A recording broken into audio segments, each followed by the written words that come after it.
বিসমিল্লাহির রহমানির রাহিম। আলহামদুলিল্লাহি রাব্বিল আলামিন ওয়াসসালাতু ওয়াসসালামু আলা সাইয়্যিদিল মুরসালিন, আম্মা বাদ। জাগো নিউজের বিশেষ আয়োজন জাগো ইসলামের আজকের পর্বে আপনাদেরকে স্বাগত জানাচ্ছি। আমি ওমর ফারুক ফেরদৌস। আজকে আমরা আলোচনা করব ইহরাম অবস্থায় নিষিদ্ধ কাজগুলো নিয়ে।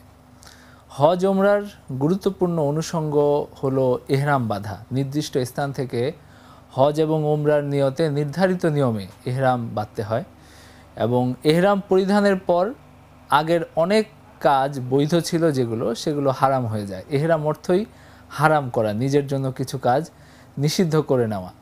হজ ওমরার আগে ইহরাম বাঁধাটা অপরিহার্য। ইহরাম ছাড়া হজও করা যায় না, ওমরাও পালন করা যায় না। ইহরাম অবস্থায় নিষিদ্ধ কাজগুলোকে 3 ভাগে ভাগ করে উল্লেখ করছি। প্রথম আমরা উল্লেখ করব ইহরাম অবস্থায় নারী পুরুষ উভয়ের জন্য নিষিদ্ধ যেই কাজগুলো।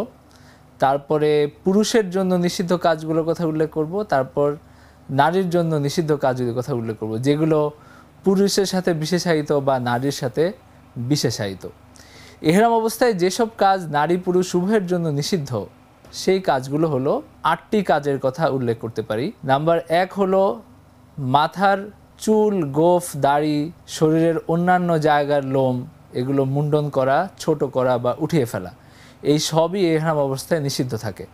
ইহরাম বেঁধে ফেলার পরে মাথার চুল কাটা, গোঁফ কাটা, দাড়ি কাটা, শরীরের অন্য যে কোনো পশম কাটা, মুন্ডন করা বা উঠিয়ে ফেলা সব কিছুই নিষিদ্ধ থাকে। নাম্বার 2 হলো ইহরাম অবস্থায় নখ কাটা বা নখ উঠিয়ে ফেলা, এটাও নিষিদ্ধ থাকে। তবে যদি কখনো এরকম হয় যে কারোর নখ ভেঙে গেছে, নখ মরে গেছে, না কেটে ফেললে কষ্টদায়ক হচ্ছে, সেই ক্ষেত্রে কেটে ফেলা যায়।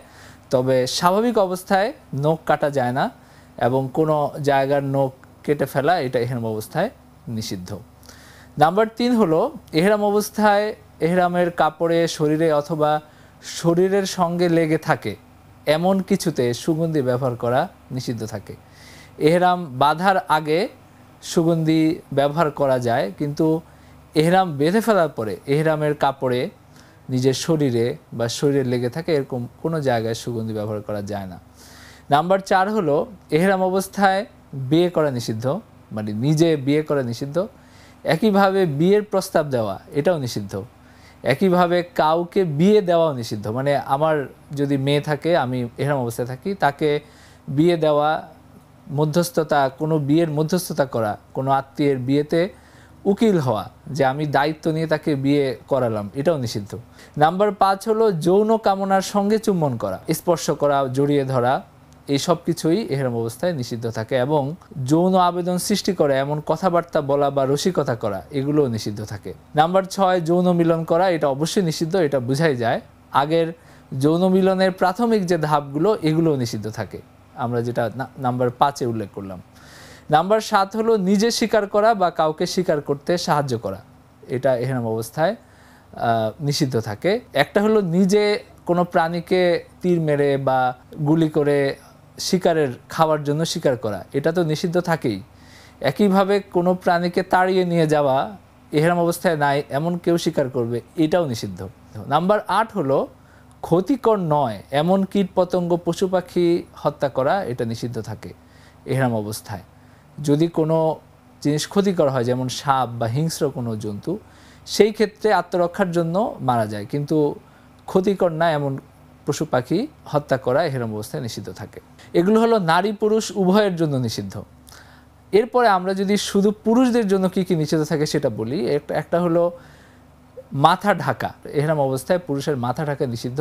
পাগড়ি পরে, টুপি পরে বা যেই কোনো কিছু দিয়ে মাথা ঢেকে রাখা, এটা নিষিদ্ধ। সাধারণ অবস্থায় যেটা স্বাভাবিক জায়েজ, কিন্তু ইহরাম অবস্থায় এটা নিষিদ্ধ। যে কোনো প্রকারের টুপি পরা যাবে না, পাগড়ি পরা যাবে না, রুমাল ব্যবহার করা যাবে না, এই সব কিছু ইহরাম অবস্থায় নিষিদ্ধ থাকে।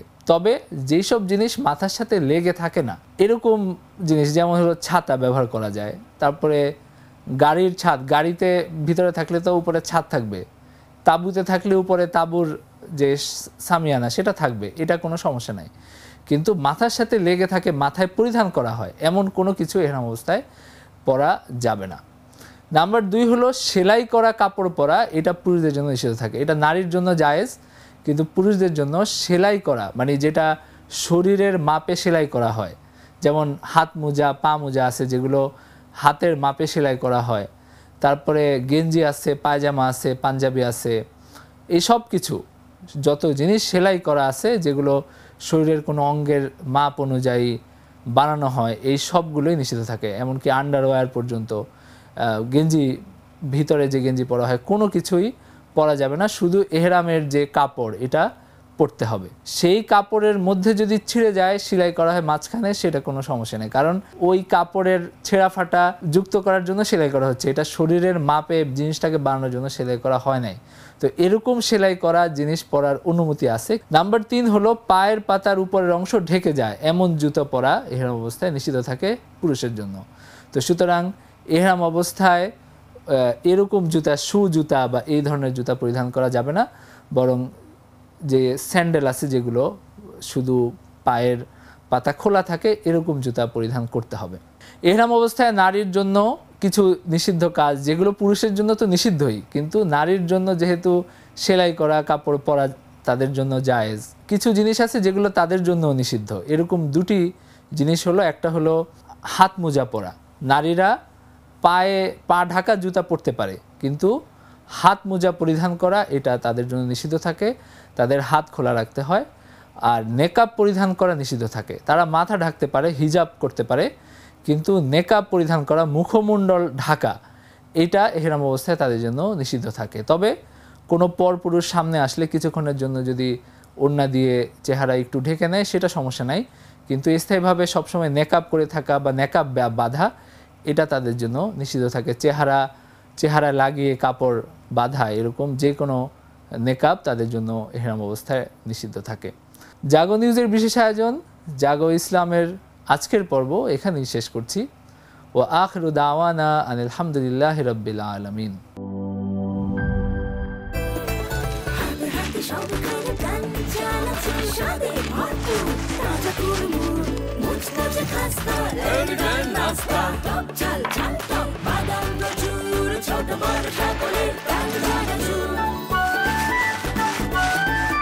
স্বাদে ভরপুর প্রাণ চানাচুর।